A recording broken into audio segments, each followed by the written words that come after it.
शांति। 8 दिसंबर 2024 की मुरली से विशेष पॉइंट। तो पहला पॉइंट है, वर्तमान समय अपना रहम दिल और दाता स्वरूप प्रत्यक्ष करो। अर्थात बाबा अपने बच्चों को बता रहे हैं कि ये समय बच्चों बहुत हलचल का है और हमें इस समय प्रत्येक आत्मा के साथ रहम दिल रहना पड़ेगा और प्रत्येक आत्मा के साथ अपना दाता स्वरूप प्रत्यक्ष करना पड़ेगा। रहम दिल अर्थात हर आत्मा के साथ बहुत ही सॉफ्ट बिहेवियर हमें रखना पड़ेगा। हर आत्मा को माफ़ करना है, किसी से भी कोई प्रकार का हिसाब किताब नहीं रखना है।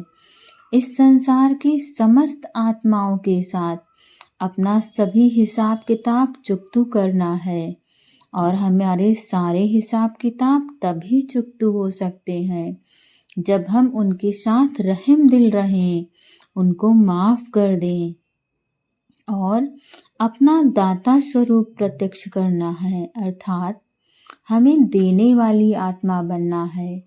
इस संसार की सभी आत्माओं को, समस्त ब्रह्मांड को हमें सुख, शांति, समृद्धि का दान देना है, क्योंकि हम परमात्मा के बच्चे हैं और परमात्मा के बच्चे होने के नाते हमारा उत्तरदायित्व भी बहुत बड़ा है। जैसे इस संसार की समस्त आत्माएं बाबा से मांगती हैं और बाबा बिना कोई शिकायत के, बिना कोई जिक्र के सब बच्चों को दिल खोल के देते हैं, तो हम भी परमात्मा के बच्चे हैं, तो हमारा भी उत्तरदायित्व है इस संसार की सभी आत्माओं को निस्वार्थ भाव से देने का। ना किसी से शिकायत, ना कोई किसी से गिले शिकवे, सबके साथ एक समान व्यवहार और सबको हमें सब कुछ देने की भावना रखनी है, ना कि हम किसी आत्मा से कुछ लेने की उम्मीद करें। अगला पॉइंट है, कर्मयोगी बन हर संकल्प, बोल और कर्म श्रेष्ठ बनाने वाले निरंतर योगी भव। अर्थात हमें एक ऐसी आत्मा बनना है जिसके संकल्प, बोल और कर्म तीनों श्रेष्ठ हों। तीनों अर्थात हम अगर किसी आत्मा के बारे में कुछ सोच भी रहे हैं तो वो भी अच्छा सोचें। अगर किसी आत्मा के बारे में कुछ बोल रहे हैं तो वो भी अच्छा बोलें और हम जितने भी कर्म कर रहे हैं इस बात के साथ करें कि परमात्मा हमें देख रहा है।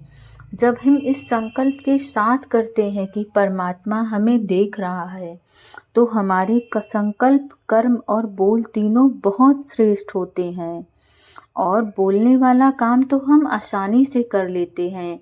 ज़्यादातर आत्माएं जो होती हैं वो किसी भी आत्मा को कम बुरा बोलती हैं उसके सामने, लेकिन पीठ पीछे या फिर अपने मन में अलग अलग तरह के संकल्प करती हैं और उसको हर संकल्प में दोषी ठहराती हैं। उसके लिए हर बार गलत संकल्प करती हैं कि इन्होंने ऐसा किया, वैसा किया।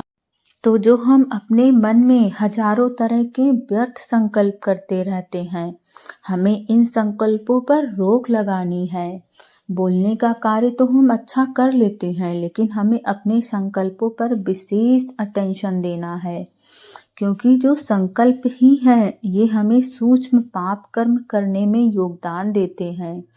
तो हमें अपने संकल्पों पर बहुत अटेंशन रखना है और अगर हमने अपने संकल्पों पर अटेंशन रख लिया तो हमारे बोल और कर्म स्वतः ही श्रेष्ठ हो जाएंगे। तो बाबा हमें आज इस बातों पर अटेंशन दिला रहे हैं और जब हम इन तीनों को एक साथ करते हैं तब हम योगी आत्मा बनते हैं। जो बाबा हमें योगी आत्मा बनाने का वरदान दे रहे हैं, बनने का वरदान दे रहे हैं, हम इन्हीं के द्वारा योगी आत्मा बन सकते हैं। अगला पॉइंट है, स्वयं प्रिय, लोकप्रिय और प्रभु प्रिय आत्मा ही वरदानी मूर्त है। अर्थात हम स्वयं प्रिय तभी बन सकते हैं जब हम दूसरों के साथ अच्छा व्यवहार करते हैं, दूसरों के लिए शुभ संकल्प करते हैं, दूसरों के लिए अपने संकल्प में भी दोषी नहीं बात करते हैं। तब जब हम ये कर्म करते हैं तो हमें अपने अंदर से संतुष्टता मिलती है। जब हम संतुष्ट होते हैं स्वयं से, हमें किसी को दिखाना नहीं है कि हमने अच्छे कर्म किए हैं, हमने लोगों के साथ अच्छा व्यवहार किया है, हमने लोगों के लिए अच्छा सोचा है। ये सब जब हम अपने आप स्वतः करते हैं तो हमें बहुत संतुष्टता मिलती है। हमें इस बात पर भरोसा होता है कि अगर हमने किसी के साथ गलत नहीं किया है तो परमात्मा भी मेरे साथ गलत नहीं कर सकता है। और जब हम दूसरों के साथ अच्छा व्यवहार करते हैं तो हम संपूर्ण जनमानस में स्वतः लोकप्रिय बनने लगते हैं। और जो लोकप्रिय आत्मा है, स्वयं प्रिय आत्मा है, वो प्रभु प्रिय आत्मा स्वतः ही बन जाती है। बाबा का केवल एक ही काम तो है जो हमें करना है, इस संसार की सभी आत्माओं के साथ अच्छा व्यवहार करना है। समस्त संसार की आत्माओं के लिए लोक कल्याण की भावना रखनी है।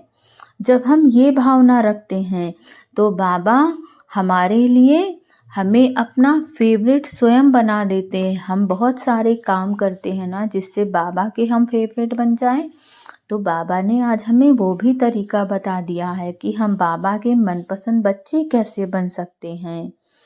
और जब हम ये तीनों काम कर लेते हैं, एक तो स्वयं प्रिय बनते हैं, दूसरा लोकप्रिय और तीसरा प्रभु प्रिय, तो हम वरदानी मूर्त आत्मा हो जाते हैं। अब आप सोचिए आप कैसे वरदानी मूर्त आत्मा बन सकते हैं, क्योंकि जब हम बाबा के फेवरेट बन गए, जब बाबा का प्यार हमें मिलने लगा, तो आप सोचिए हमारे एक एक बोल और कर्म कैसे होंगे। जब आपके कर्मों में इतनी पवित्रता होगी, आपके संकल्पों में इतनी पवित्रता होगी, तो आपकी हर सोच वरदान होगी इस समस्त संसार के लिए। और इस कार्य में कोई कठिन बात नहीं है, इस कार्य को करना बहुत आसान है। क्यों? क्योंकि हमें अपने संकल्पों पर ही तो केवल अटेंशन रखना है। एक छोटा सा तरीका है, अपने संकल्पों पर अटेंशन रख लीजिए, आपके इस संसार के समस्त कार्य स्वतः सिद्ध हो जाएंगे। जब हम दूसरों की भलाई के बारे में बात करते हैं तो बाबा हमारी भलाई के बारे में स्वयं सोचते हैं। हमें यही कार्य प्रतिदिन करना है, अपने हर एक कर्म पर अटेंशन रखना है। और जब हम अपने कर्मों पर अटेंशन रखना सीख जाते हैं तो फिर हम बाबा के प्रिय बच्चे बनते हैं। और बाबा के प्रिय बच्चों को क्या ही कहना, उनके लिए तो बाबा स्वयं सब कुछ सोचता है। हमें कुछ अपने बारे में सोचने की ज़रूरत ही नहीं पड़ती है कि ये कार्य कैसे होगा, वो कार्य कैसा होगा। बाबा बैठा है सब कुछ करने के लिए। ओम शांति।